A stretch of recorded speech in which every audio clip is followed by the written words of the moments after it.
Leon Hendrix on the Jeremy. podcast. A little bit different of an episode as we were just talking about, but super excited. So let's get started with, I would love for you to share like a little more about the channel, the mission, vision that you have for the channel, because I think it's like super unique compared to a lot of channels out there. And I think it's probably one of the secrets to the growth you've had over the past year. Like we were just looking over the chart. You've grown from pretty much 10,000 subscribers, which you were kind of like under that threshold for a while. And today, like less than a year later, you're at 250,000 subscribers. Yeah, hockey stick. All of a sudden, my life just changed. I was actually about to run out of money from my previous business that I'd sold. And it happened just in time. So the mission of the channel, or the vision that we have, is that I've always wanted to make self-improvement more mainstream. I wanted to make it cool, because ever since I got into this whole like improving yourself and maybe you could build a business and actually design the life you want, ever since I got into that, it was a very isolating experience for me, because I couldn't relate to my friends back then anymore, and it was really hard to find like-minded people. Over the years, I built many friendships with people all over the world, with different entrepreneurs, but it was a hard journey. I'm dreaming of a world where the next generations think the next cool thing is like self-improvement, like improving yourself. Like imagine the viral content on YouTube wasn't pranks or drama or whatever, right? It would be people improving themselves, and that would be the cool thing. So that's the vision that I have, and that's what I want to do for the channel, by also combining entertaining storytelling with practical personal development, and also building a community with members in every major city in the world. That's the vision that we have, and it looks like we're making progress now. Yeah, it does look like that. So you had this vision, like you've always been into personal development and stuff. At what point did you think like, oh, I want to start a YouTube channel? Like how did that seed get planted and how did it grow? Sure. So after selling my first business, which was an e-commerce business, I sold it because I hated it, and I wanted to start something that I was passionate about. And then it took me about a year to figure out what I actually enjoy doing. I was trying a bunch of different things, and I was like, even questioning my identity as an entrepreneur. I thought maybe this is not for me. I thought I would be this person, but maybe I should just get a job and just live a normal life. But that wasn't for me either. And for some reason, I thought it would be funny to make a parody about entrepreneurship, or like morning routines, for example. I did a parody video, and I just wanted to send it to my friends, and I don't know why I decided to do that. I thought it would just be funny. Just do a little homemade skit with my phone, right, and just send it over to them. And they all thought it was hilarious. You had no intention of publishing this? No, kind of on Facebook to my friends, because I had a lot of connections there to buddies who are running businesses and who would get the jokes that I was making. Yeah. What I want to see, like what I want to get to the core of, like, is did you have a content ambition already before that video or not? I think I did, but not consciously. Okay. In the back of my mind, I always thought, hey, I think this could be cool, like having a YouTube channel. But I never really thought it would be a real business, because I'm an entrepreneur, right? This is not a real business. Yeah, I couldn't have been more wrong. Okay, so you did the skit, and then what? Like, did you publish it and it went viral, or what? Instant what viral, instant tens of thousands of dollars. No, no, it was just that my friends thought it was super funny, and they started tagging their friends, and then people saw it and they were like, "Hey, this is really good," and we didn't even know this side of you, that you could make something like this. And this was the first time that I did work, and it didn't feel like work, and I was like, "This is cool. This is like I'm creatively expressing myself. This is like fun." I was like, let me make another one. And I did another one, and I started a channel, and then started figuring out, okay, how does this YouTube platform work? Just like I used to figure out how Amazon worked, because I was selling there in my e-commerce business, and just studying the platform, and then, getting really into it. And slowly but surely it developed into the channel that I have now. Interesting. Because if I'm not mistaken, you were kind of like burnt out from the previous business stuff you had done, right? And you're kind of like searching for the next thing. Was this kind of like an experiment of like, this is fun? Or like when I met you, which was like about 12 months ago, I want to say a little less than that, you were in startup mode. I really want to dive into like later, but like you treated it like a business. So at what time did it switch from like, oh, like this is fun, like I'm making these skits, to like, holy shit, like this is what I want to do. Let's build a business out of this YouTube channel? I think it was pretty quickly. I think it was after the third or fourth video, I was like, there's something here. And I've always had the vision, after I sold my first business, I've always had the vision to build a community for people that were like-minded. That, you know, some sort of business where it's like, hey, maybe we can run retreats for these people, or we can, I don't know, build a community, a group. I didn't know how to actually do it, but then starting this YouTube channel, I thought maybe somehow I can transition it at some point, in some way, into a community like this. And I was like, I'll just keep going with this. Nice. So what were the stages? Because when we met, it's funny, like I remember thinking like, this guy's videos are so good. He's going to blow up. But you were at like 10K, and like if you ask like anyone, like, is this guy going to blow up? Yeah, his videos are good, but like he's small right now, you know, and he's like a small time entrepreneur, but like it's nothing like guaranteed, right? But even before that, I know you had like a bunch of like kind of plateaus, knocking your head against the wall of like, shit, like this isn't working, you know? And so can you break down the different stages of like, you started with skits, right? Mm-hmm.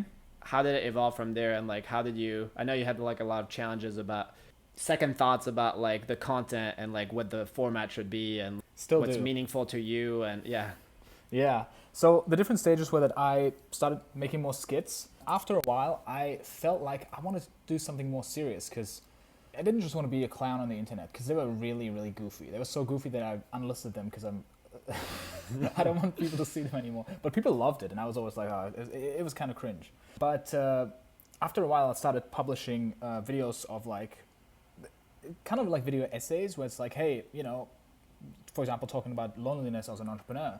And that also resonated with a bunch of people. But I realized after a while that I didn't want to do the skits anymore. And I decided to start a new channel, and then started the channel that I have now, basically from scratch, because barely anyone went over to that other channel. But then I pursued, I was trying to figure out a format that I would enjoy doing long term. And it took me a while, because first I thought maybe I want to do something similar to Yes Theory. Like, what's the message going to be? Is it about like living without regrets, right? Or ticking things off your bucket list, right? But then I thought, I don't know, I was pulled to the entrepreneurship content more again. And and then it started evolving, where I was just trying different formats. Some were video essays, some were me going out and doing an experiment, like for example, doing different self-help methods, like for example, injecting myself frog poison, which is like a spiritual ceremony and stuff like that, right? And documenting that. And then from there, at some point, a video took off, which was the I wasted $50,000 on fake guru video, because I knew that is a trending topic, and I knew it would be guaranteed views, because I saw so many other channels that had little subscribers and they made a video about it, and it just took off, even though it wasn't a good video. And I was like, I don't want to make this video, because I don't want to make drama content, I don't want to make exposing content. That's not the audience I want to attract. But then of course that video took off. Yeah, and I think, if I remember correctly, you got a call from Mr. Beast after that took off, right? Which is fucking wild. Yeah, exactly. So that video took off, then other videos started taking off, and then, Jimmy, or Mr. Beast, as most know him, texted me on Instagram. He does that a lot. He gets in touch with a lot of YouTubers where he thinks, hey, I want to talk to them. I want to maybe help them out a little bit. And then, one day I came home and I saw a message on Instagram, and I was like, wait, that can't be.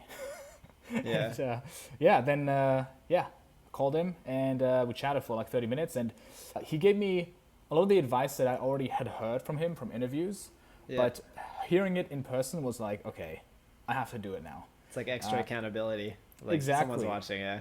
Exactly. So the main thing he told me was like focusing more on ideas and titles and thumbnails, and that's my biggest bottleneck, and it was. And then I started focusing on that more and more, and that's when I started having videos that had over 1 million views. One of them has like 4 million views now, so that's when things started really taking off. Nice. So I want to dig deeper into the kind of the investment and the business aspect of the channel. So you said you sold your business, right? And I think you had some money left over from that you were kind of basically reinvesting into the channel, right? You didn't have a job for a while, right? You sold the company, and then you just like fully working on this channel, like startup mode. Can you talk more about like how much that was, and like the mindset you approached the channel with, and like treating it like a business, and like what was did you see this becoming what it is today? And yeah. Yeah, I saw this becoming what it is today, and as always, I always think I should be further ahead. So it always feels like I'm behind. I'm like, oh, I should be way further ahead right now. But in the early days, it was, yeah, I was bleeding money. I was bleeding money for years because I had sold my business, and then for a year or even 2.5, I wasn't making any money. So I was just, the number that I had on my bank account just kept going down. How much And was that, like when you started? how much was that? I think, so coming to the US was very expensive because I'm on a small investor visa. So I had to spend a lot of money to start this business here and get the visa to move to the US. Maybe I had like, I don't remember, but I Like think ballpark, like 100,000. I think so. I think Okay. so. And yeah, and then I had a bunch of business expenses on top of that, right, to start this new thing up. So it was getting to a point where I had about, I think like 5 or 6 months left of expenses. And I was like, okay, this thing has to work soon, right? But the mindset that I had was that if I get to zero, I'll be fine. Like, I'll figure out how to make money. Like, if I have to make money, I'll figure out how to make it. It just won't be doing something that I enjoy, right? I can just, I don't know, I could do consulting on the side. I could do a bunch of things, but I just wouldn't enjoy them. Yeah. I think it's really cool because like it's basically going all in on one thing. Like a lot of people use the expression like burn the boats, right? It's like there's probably like an added level of pressure and accountability that led you to really push harder on the channel and to where you are today, right?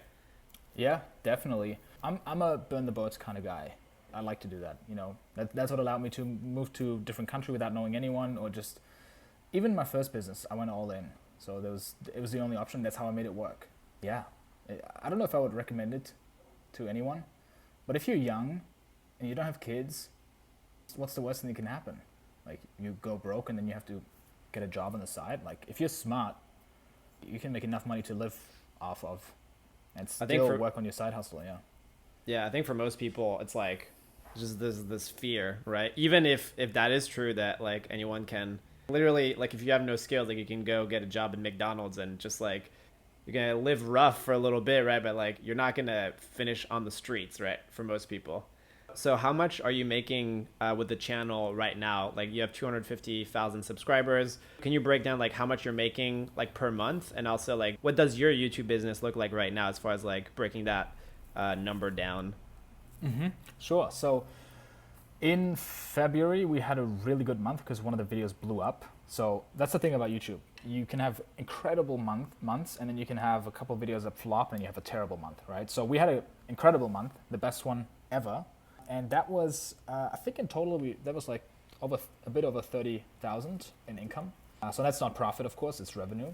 But I would say half of that came from ad revenue, then let's say 20% from affiliates, because that video was actually where we had an affiliate link in there that I just mentioned for like 4 seconds, and that did really well. And the rest was then also sponsorship, which we partnered up with recently, a sponsor. So on top of that, I could also offer consulting on the side because I have a bunch of people that, want to ask me questions and stuff like that. And oftentimes it's actually established entrepreneurs that are looking to sell their business as well, or they're looking to grow a channel as well. But I'm not offering that right now. I would say for every 1 million views right now, I could be making 10K if I get 1 million views in a month. Having said that, I haven't spent much time optimizing monetization. Like I think if you gave me like a month to like work on monetization, I could double it. But it's just not. You need a business manager. I mean, the thing is you have the skills, but like that's crazy how big of an opportunity it is. Like that could be like a backstage position where like someone comes to YouTubers and they help them like, hey, let me dial in like your revenue stuff and like I'll take a cut of the upside, right? Like that's huge. Yeah, I agree. What do your costs look like? Hard to say. So we have got a bunch of costs coming up now because we're bringing more people onto the team. For example, the editor, then contractors, like an assistant contractor for now, or things like that. Expenses right now. Just like ballpark percentage, like I would say of your revenue. 50 at least, if not more. Okay, cool. Yeah. Sweet. So what I want to know is like, what does the day of a YouTube entrepreneur look like? So You've got 6 month burn rate. Like, how are you spending your days? Like, and how are you justifying this to yourself? Like, you're fine with for 6 months, and like, yeah, what's the investment as far as time, and like, how are you spending your days? The investment for time was, it's high right now, and it has been for a while because I've been editing my videos by myself up until now. Now I've got an editor, but that for one video would take me 40 to 60 hours of pure editing. So that's sitting down and actually setting a timer and tracking the time. So not like, I worked 12 hours today. It's like, no, I actually worked 8 because I timed it, right? Yep. So a lot of editing, a lot of planning, not very much shooting. I think shooting is like 5% of the time, maybe.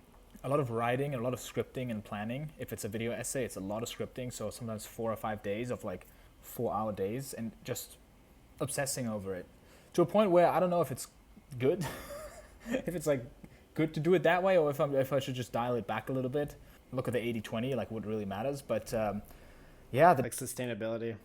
Yeah, exactly. So the days are they're changing a lot too, because now it really depends on the videos that you're making. But right now they're pretty much all over the place in terms of tasks. So right now you're catching me at a time where I'm very overwhelmed because I'm bringing on team members, I'm hiring new team members, I'm looking into monetization more to optimize that. Plus I also got to keep making content, and I got to train the editor that I have, as well as some bureaucracy stuff. Taxes are coming up, and we want to rebrand the channel. So it's like, okay, what do I do? Okay, guess I won't have a life. And then personal stuff comes to it as well, family issues or whatever. It's a lot right now, but I know that it'll get better because it has to. I won't be able to do anything this way. I think if you have the skills to build a team and delegate, that's when you start having a real business, because it's a group of people coming together to do it together, and then everyone is ideally doing what they're doing best and what they enjoy most, right? So yeah, once stuff gets delegated, it should get much easier. Yeah, and that's what's fascinating. That I mean, I didn't realize at the time, and that most people I don't think realize, like with like Colin, Samir, and other people, like it started to become like more mainstream. But like this is actually like a YouTube channel is like a new business model, right? And like it really is, like just the way you were describing it, right? Like you're thinking about revenue, you're thinking about taxes, you're thinking about basically your videos is your marketing, right? For the community, for the brand. And then you have to think about like there's like a dozen pieces on top of that, right? If anything, like that's like one piece, like a third of it maybe, and then there's the business around it. And like thinking of like building the team, hiring people. Yeah Exactly. And I think that's a big advantage that I have, is that I had a business before. Now I can apply a lot of the things and mindsets and beliefs and traits to this, because I know how to delegate stuff.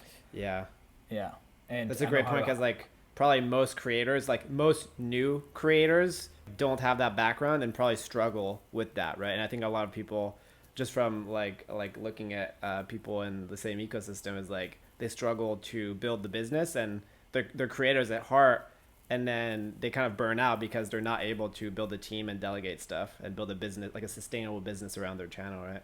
Exactly. And you have the constant maintenance because you have to keep making videos. I mean, you don't have to, but kind of, right? Like you can't just not upload for 3 months and don't expect a dip, right? Whereas I feel like with a business, once you have a product and the delivery systemized, then you can focus on other things and channels, right? With YouTube, you just have to keep making stuff while then also building the business. Nice. So you escape the rat race to enter another one. It's a rat race. I'm in a rat race, and Yeah. I don't think I'll continue to be in this rat race for many years to come. But I want to make this an enjoyable rat race. I think almost any business is a rat race if you think about it. It's fair. But it's a rat race that you choose, right? So Yeah. the last thing I want is just retire and do nothing. Yeah. That sounds horrible. Yeah. I think you mentioned if you have the skills to build a team, but also you need the money, right? And that's something that's changed just recently for you, as far as like, hey, like I can now afford to pay like a talented editor, right? Which like we've talked about it together, like those are expensive, right? And so at what point for you did that monetary switch happen? I'm curious, like subscriber wise, what did that equate to? Hard to say. I mean, it really depends on the views. Almost everything follows that, but real monetization came in. I think I had the first $1 a day when I was at, I don't know, probably like a few thousand subscribers, right? But once it started taking off, it's hard to say how much I was making at that point. But, all of a sudden I had enough to not just pay myself, but to pay for the videos that I was making and the expenses that came from that, and actually stack up some money to get ready to hire some people. It really depends. I mean, I think in my niche, a lot of people work with a $4 to $10 CPM sometimes, depending on how much they go into the finance space or entrepreneurship space. So that means $4 to $10 for every 1,000 views. And then sponsorships come in as well, right? So we have a sponsor now too, and that made a big difference. Then on the side, I started offering consulting calls as well. But I stopped doing those because they're just not worth my time at the moment. It's just always more valuable to make another video. Yeah. I wish I could give you a better answer, but like it's hard to say. No, so just like, let's do ballpark, because I think a lot of people are curious. Like I actually have a lot of friends that ask me, and I don't always have a good answer, but they ask me like, when can you start making money with a YouTube channel? Like when can you make a full-time income is kind of the question I get. Like how much do you make with it? Like maybe ballpark, and maybe you won't be able to answer, but like ballpark numbers, like when you were at 10K versus when you were at 50K versus 100K versus now, Mm-hmm. Can you give like gross numbers on that? Yeah, I think 10K for me, that could have been a full-time thing for me, just to pay already myself.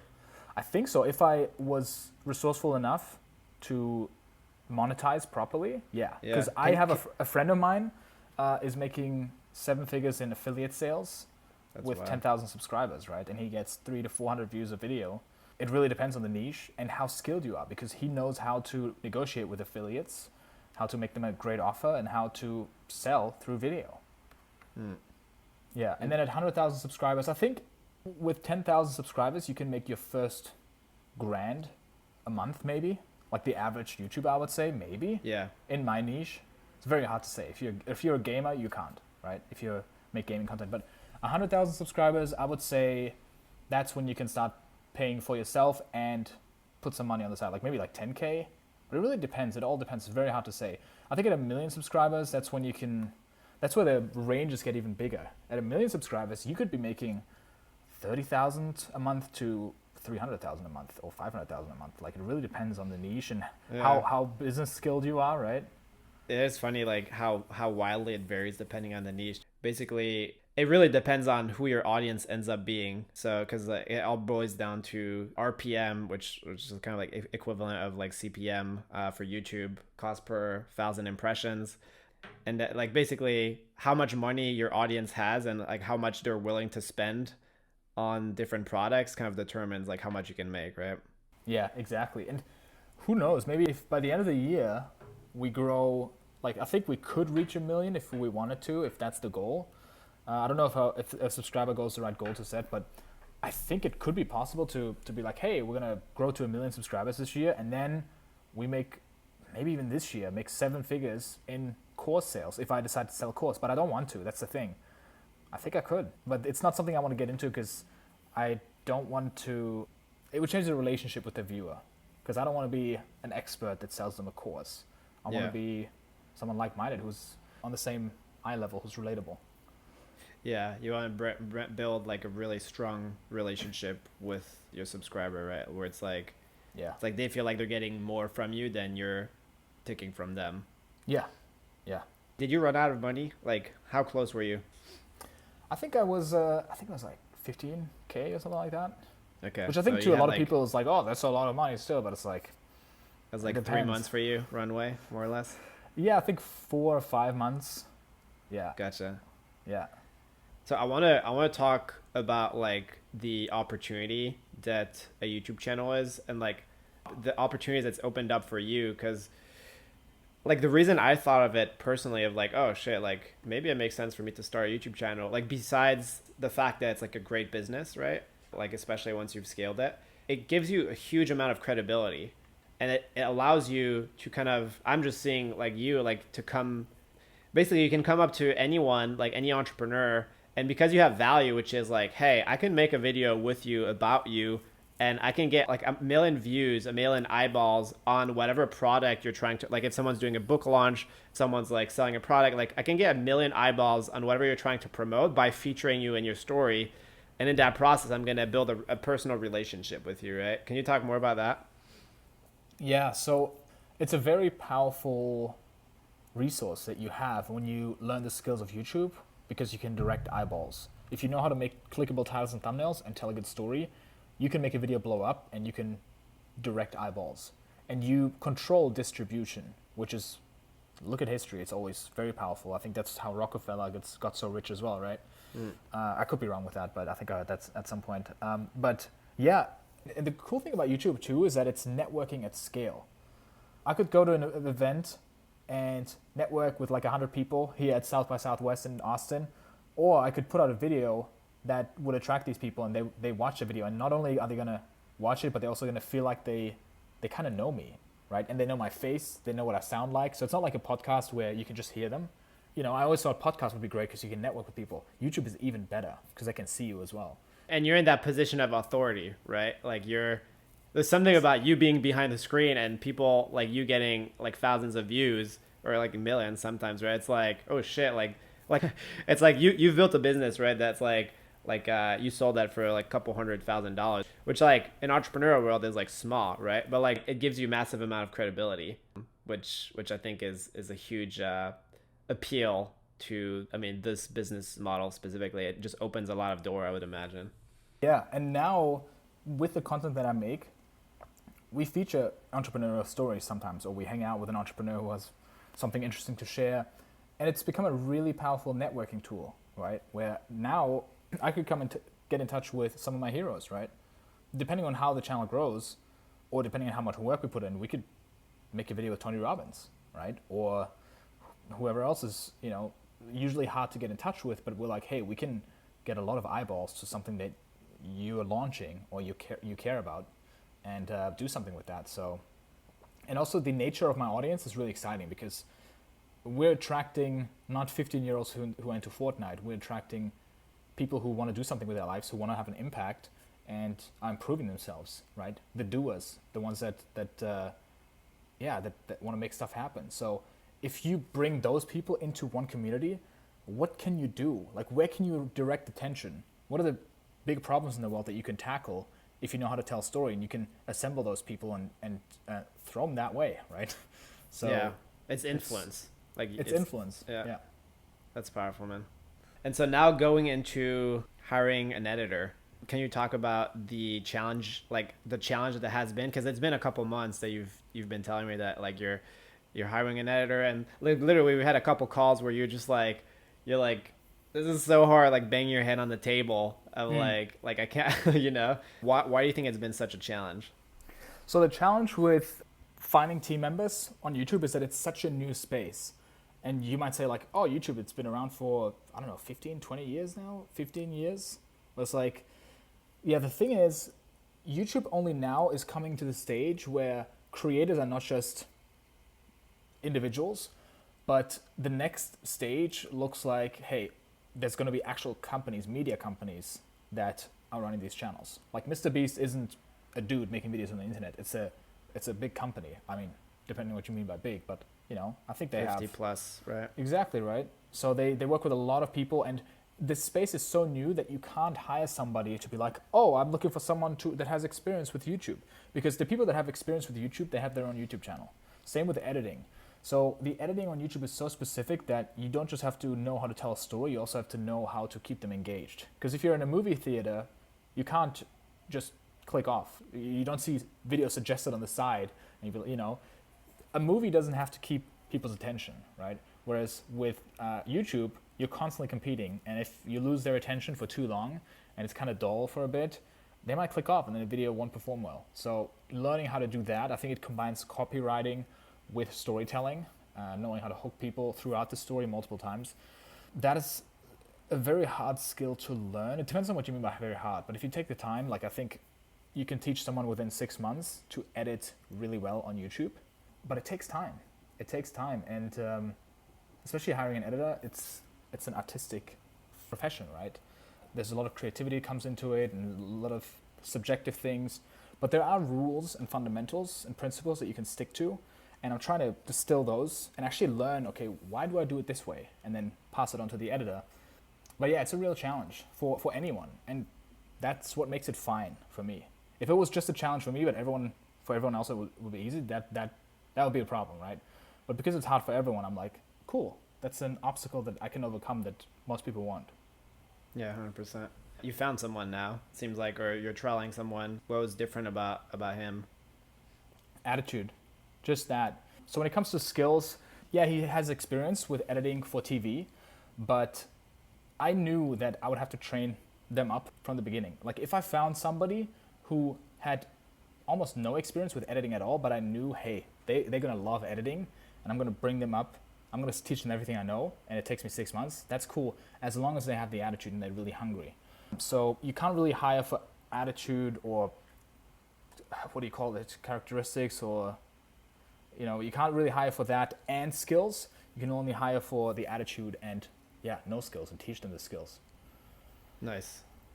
Interesting. So what other positions are you looking to bring on right now? As you're building your team, like what are the next like 5 hires? I'm kind of prefacing this because like a lot of people listening to this podcast probably, I mean, by default of the topic of the podcast, are looking to work behind the scenes with up and coming creators, right? And I think that, like, honestly, if I didn't have something going on right now, like I would come work with you, because I think like I think the channel is about to blow up. It's like it's already blown up, but like you're being huge, It's like if someone tries to reach out in a year, it'll be very different than reaching out now. And that's like a big thing that I preach on the podcast, and that I've done myself, is like try to find the creators who are under the radar right now. So for example, like I went to work for Tom Bilyeu, like after he left Quest, right? So he already had like a big name, but he was just starting a new company. That's the stage where people need the most help, and where you have the most value as someone that has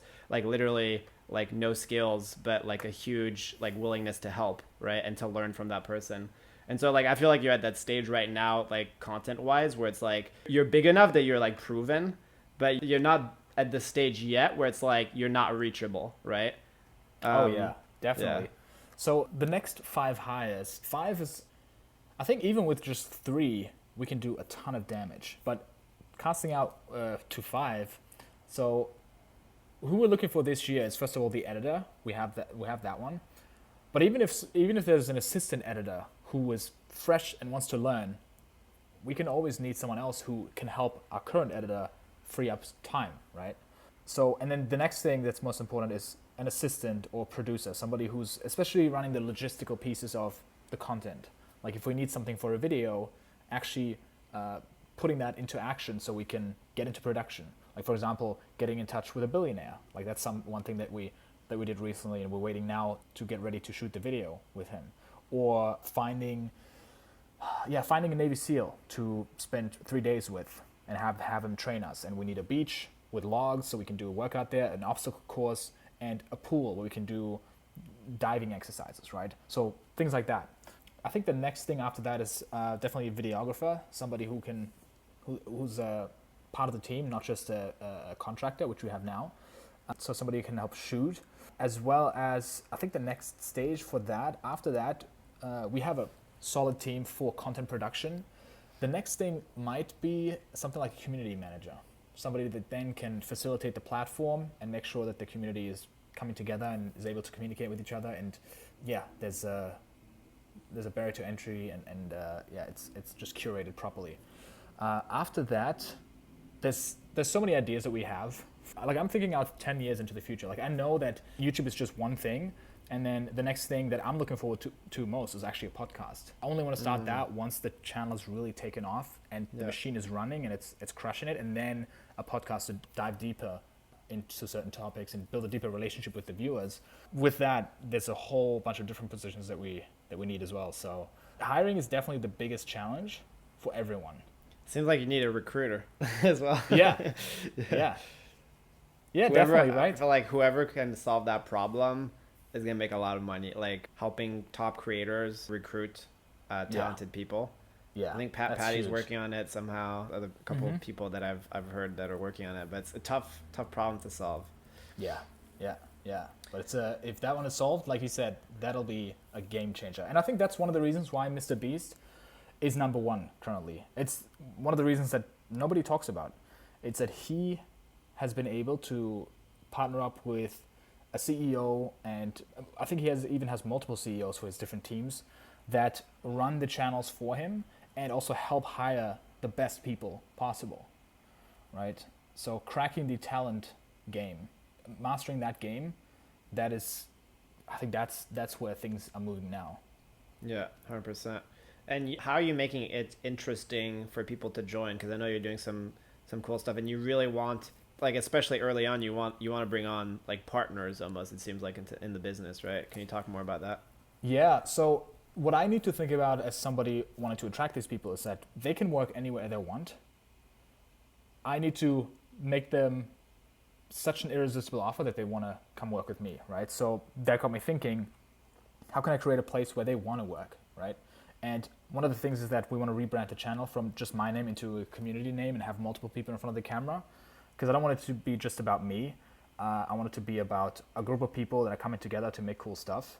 Yeah, so things that I'm thinking about as well is that are crucial for talent, I think, is making sure that they're rewarded for the results that they get, whether that's ad revenue share through YouTube, or even in the future, things like equity, or just continuing to promote them to a position where they're earning more, they're learning more, and they have more responsibility. Like, one of the things I'm thinking about now already is that I know that in the long run, we're going to have our own standalone businesses that are launching outside of the channel, that are its own companies, and then putting someone in place there that can maybe run that business or own half of it, and they're going to be the CEO of that, right? So these are the things that I'm thinking about right now, and yeah, really trying to figure out, okay, what would make this a huge win for somebody that wants to come onto the team? Like, what do they really want? And then delivering it to them. Nice. Yeah. Another thing I want to kind of dive deeper into is, how do people stand out? Because like we just mentioned, like for the editor position, like you probably reviewed like, I don't know how many applications do you review? I would say a couple of hundred maybe. Yeah, a couple hundred. And I don't want to put words in your mouth, but it seems like 90+% were just not up to par. They weren't even worth looking at. And then the other ones is like just didn't stand out. So like, let's say for the producer role that you're looking to hire for soon, how can someone, like, whether people want to work with you or with someone else, I think you have a unique perspective in sharing of like you being the person that's looking at the applications. How can people stand out and catch your attention so that you're like, shit, I want to work with this guy. Like, I need to do anything I can to bring him on. Yeah. So it's funny because when I first talked to my editor now, I was like, wow, there's something different here. There's something very different about this guy, right? So the way he was carrying himself, the way he was communicating was very different. And let's see, what I'm looking for in an application is that, first of all, that they have read the application and they actually know what's in it and whether they're actually a good fit. Because I've had so many people apply for a producer or assistant role, and I can tell in the application, I kept saying, like, this is not a creative position. This is a position where you do small admin tasks. And then I had people apply that I actually had an interview that said, yeah, I just love being creative, and yeah, I don't like doing emails and stuff like that. And I'm like, sorry, like, I don't want to do this to you because you're going to hate this here, right? Yeah. So really making sure that you're the right one for this position and figuring out how to be useful. I think that's probably something that you did as well. Or just showing that you really want it by submitting a good application. So the way I would do it, I had kind of this mindset that I could work for anyone if I wanted to. Like, if I wanted to work with Tom Bilyeu right now, I would just make him an incredible video, and one that's so good, and maybe even like take weeks to make it, where he can't say no, right?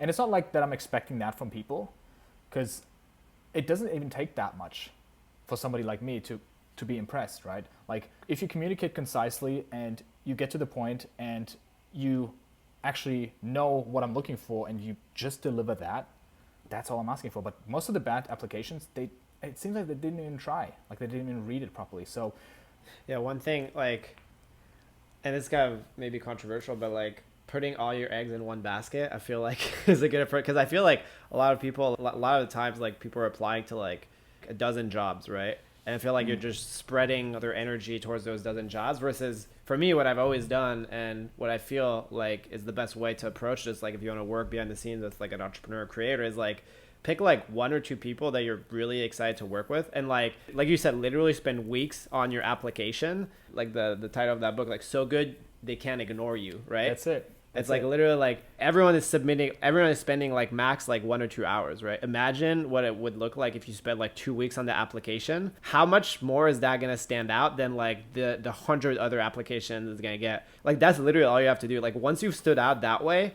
like they're going to want to work with you. Like you've already done like 90% of the work. Then you just have to not be weird and like show that you actually can deliver on the message you put in your application, right? Yeah, that's it. Totally agree. Because most of the applications, you can tell by their language. They're just like, who knows, maybe it'll work out, right? It's like, I just wanted to try my luck. And it's like, immediately, like, I'm just like, no, like, don't just try your luck. And like, I even had people email me who were like, Leon, I've been thinking and I realized this position is a good one for me. So just text me and I'll get back to you. And it's like, do you think you're doing me a favor? But I can't find anyone that wants, it's like, it's some people, yeah, they don't have they're not able to see the perspective of somebody looking to hire someone, right? So just like you said, if you go all in on one thing and you take that job, you don't just apply for it. You're like, hey, this is my job. I'm taking it. And even if it takes you a month, even if it takes you multiple applications and multiple tries, like even if it takes you working for free for a month, again, I don't expect people to, and I don't want them to work for free. Yeah. But that's what I would do. Yeah, there's many stories I can tell even when I was a backpacker in Australia traveling that I could tell about this topic because everyone was struggling to find jobs and I had jobs left and right. Please, go ahead. Yeah? Okay. So when I was in Australia, everyone was struggling to find jobs and I was living with these 8 people in one tiny apartment. There were like bunk beds and everything. It was a disgusting place. It was full of cockroaches. There were even mushrooms growing in the corner. It was really bad. It was a wild time. But they all got invited to this job interview. And I was like, hey, I'm going to come as well. So it was a group of 20 people that applied for a job. And it was basically the guy running the company was like, yeah, one of you is going to get the job. And we were like, oh, wait, what? We're like 20 people here, right? Or maybe we weren't 20. I think we were like 10 or 12 maybe. And it was like, damn, okay, only one of these people is going to get the job here. And we didn't know it at the time. But then we did different exercises over the course of like 2 or 3 hours. The first exercise was like a debate, and then half of the people were sent home. Another exercise, the other half was sent home. And then the last exercise was you had to go out on the street and like sign up people by just, I don't know, you just had to ask them a question and write down the answer. And whoever had the most answers got the job. I just ran around like a maniac and I got the most answers by far. And I was like, I got the job. And it was this job where you basically stand on the street and you sell people something where you're like, hey, nice shoes. Hey, do you want to sign up for this crap, right? Yeah. Whatever. And the guy came up to me. He was like, okay, looks like you got the job. So can you start tomorrow? And I was like, I actually have a job interview in a couple of days, and I wanted to wait for that one to see what they offer me. And he was like, we just spent a day trying to find you. Now you don't want the job? Like either you take the job or you don't. But, you got to decide now. And I was like, okay, I'll take the other job. Like, I'll go to the other one. And I declined, right? And he called me later on. He was like, we're going to offer you more money. Please come work with us. And I was like, nah. And then I went to the other one and I got that job too, right? And that's when I started realizing it's actually not that hard. There's no competition because nobody's really trying. Everyone else that I live with in Australia, they were all doing the minimum possible, as little as possible to get the job, right? Whereas I was just like, hey, this is my job, I'm taking it. Same with when I was in construction. I was working in construction, I got the job. When I left, the guy was like, can you please stay? We're going to pay you more, right? And I was like, no. And then I got a friend to get that job, and he was like, how did you do this job? Like, I can't, my body is done. And the employer told me as well that, oh, you want to step into Leon's footsteps? Good luck. Like he told me. I was like, what? Here's the last one in that regard. Same with when I was washing dishes in Australia. So I was washing dishes at this restaurant that was really busy. So you had to run around the kitchen to even make it in time. It was very hard. We had 4 or 5 guys on trial, and they all didn't make it. They all just didn't get the job. So it was a really tough job. I ended up leaving too. They also wanted to offer me more money, but I said, no, I want to travel for like 3 or 4 weeks because I had only limited time left in Australia. And then after 4 weeks of traveling, I wanted to work for 2 or 3 more weeks for them. I think it was 3 weeks. And I called them, can I work for you again for 3 weeks? Because I want to get some more money because I want to travel to Southeast Asia. And they were like, no, you just left. We were just able to replace you. Now you want to come back? And I was like, yeah, like, we're good. And then they ended up firing that guy so I could work there for 3 weeks. That's hilarious. At that point, I realized it was like there's not much competition out there. There really isn't. If you really want the job and you're somebody that does whatever it takes, and it doesn't even take that much, you're going to get the job. So Yeah, the takeaway is like, there's this quote that I like from that Tom always uses, like, there's always room for the best, right? always. Just like if you put in that extra effort, like there's always gonna be a spot for you on whatever team you want to work on. Yeah, I love it. All right, so if people want to apply in a creative way, what's the link where they can go and find out more about the applications, about the positions you're hiring for on the team in the next couple months? Sure. So the website is just collectiveambition.co. So that's Okay. collectiveambition.co. And on that page, we have, I think it's just for hiring. We have the vision, where we want to go for the next 3 years. Yeah, and then you can apply. So there's currently looking for an assistant. And then, again, there's always room for the best. So we also put on a way to apply, even if there's no open positions. Because, yeah, Dude, I like you love that. said, or like Tom says, there's always room for the best. So That's like if you find an opportunity, if you're watching, like if you go and watch Leon's video and you find an opportunity that you can kind of add value to him or create your own position within the business, that's your shot right there. that's it. All right, man. This was great. Thanks for doing the interview. I think Sure. a lot. I mean, you've honestly made me think.